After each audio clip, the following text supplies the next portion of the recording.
And let's turn to a different conversation on questions of sexism in tech, finance, and Silicon Valley. Ellen Pao became a cause celeb in 2012 after she filed a gender discrimination lawsuit against her employer, the powerful venture capital firm Kleiner Perkins. Pao had been a junior partner and claimed that her bosses did not promote her because of her gender and retaliated against her for complaining.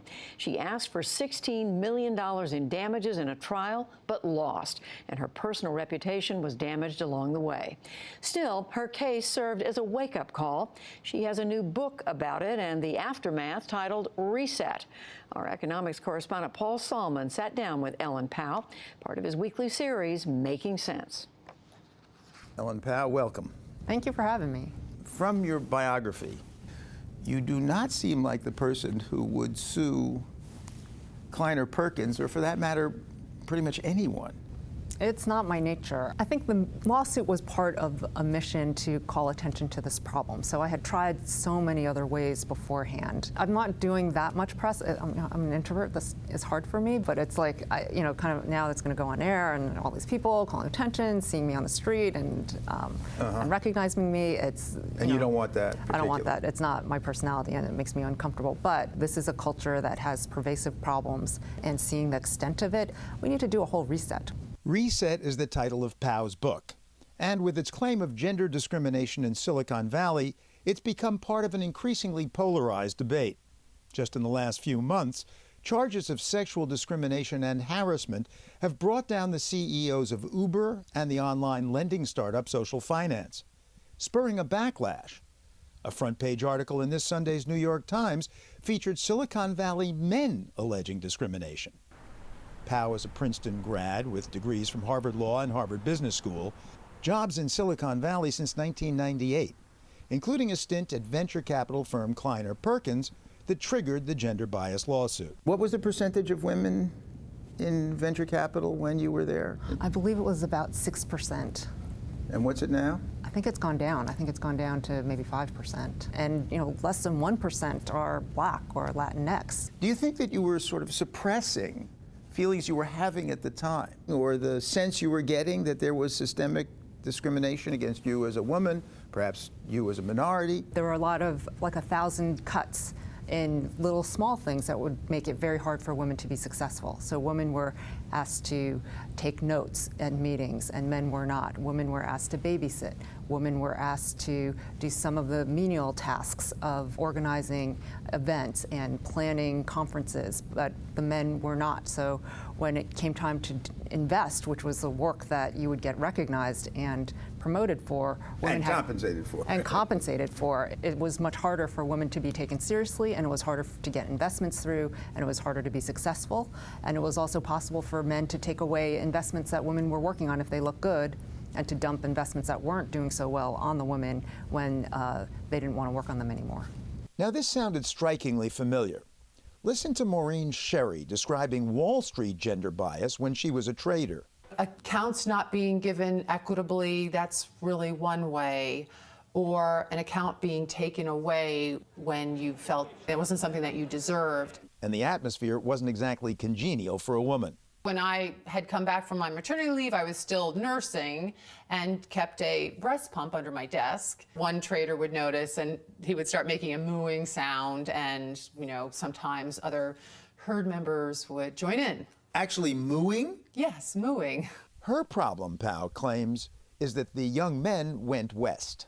Frat boy culture came in around 2008 when people stopped going to Wall Street, and the people who wanted to make big money fast wanted to be the next Mark Zuckerberg, and they all came out to Silicon Valley instead. So you're at Kleiner Perkins. You're making a lot of money there, right? Yeah, more than I could spend. So what's happening there that's upsetting you? I was getting blocked. I wasn't being invited to meetings. One of the women at the firm also actually mapped out investments for the women and investments for the men, and showed that the women's investments were doing significantly better. We have more experience, we have more education on average, and we're not getting promoted. And as a group, most of the men got promoted. And you weren't getting promoted because? Because we were women, and there was some kind of belief that the men were better despite all of the results and the records.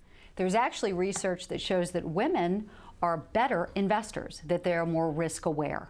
But despite that, says former banker Sally Krawcheck, who now runs a mutual fund that invests in female-focused firms, men are better self-promoters. If it were just about intelligence or effort, we would have much more diverse teams. My experience has been that the gentlemen are more likely to come and ask for the promotion, and that the women are less likely to do so. They were more assertive and they did things exactly the right way, while we were, too aggressive or not aggressive enough. We were too loud, or we were too quiet, or we were too competitive. We weren't team players, and it was this endless slew of impossible things to fulfill. When you confronted that reality, did you think, look, I'm in the wrong place, this is the wrong world for me? I actually tried to quit in 2007. I said, this culture is not, it's not my culture. And they told me they wanted to change the culture, that, the things that I was bringing up were things that they did not want to be. It wasn't until I really saw, I cannot succeed, or any other women in the firm, that was really the catalyst for me litigating. So you felt it was your duty to sue? Yeah, I would say that. I felt if I didn't do it, then who would do it? So I sued for sexual discrimination and retaliation. So what happened? Oh, you're going to take me to the dark days. They hired a crisis communications firm that launched a campaign around that I was a poor performer, that my case had no merit. That you don't get along well with other people. Right. And the verdict? I lost on both counts. Why? I think people weren't ready to believe that tech was this really biased and unfair culture. Or that Powell, who had turned down a $1 million settlement offer, had been unfairly treated. Taking the role of devil's advocate, I asked if she could have played along, and if so, how? Would you have become more of a sports buff? It sounds ridiculous. But I mean, yet... those are the things I would have had to do. It was to become one of the guys. Yeah, but if I'm thinking of myself now as one of these guys, okay? Yeah. Much younger, sort of not reflective, making a lot of money. And if you're there and you're not playing along, you're making me a little uncomfortable, maybe. Well, I think if playing along means, participating in sexist and racist jokes, that expectation has to change. It can't be on the women to, or the people of color or the older people to try to make everything better. And I think now that, this year with all these people coming out and with the press and the public being so much more receptive to their stories and being able to take them at face value instead of going through the same process I went through where, oh, you're not a perfect victim, oh, you are kind of crazy, oh, you're a fraud, oh, you shouldn't have done this, oh, why did you do that? Like all of that has kind of dissipated as people see, wow, this is a huge problem. Ellen Powell, thank you very much. Thank you for having me.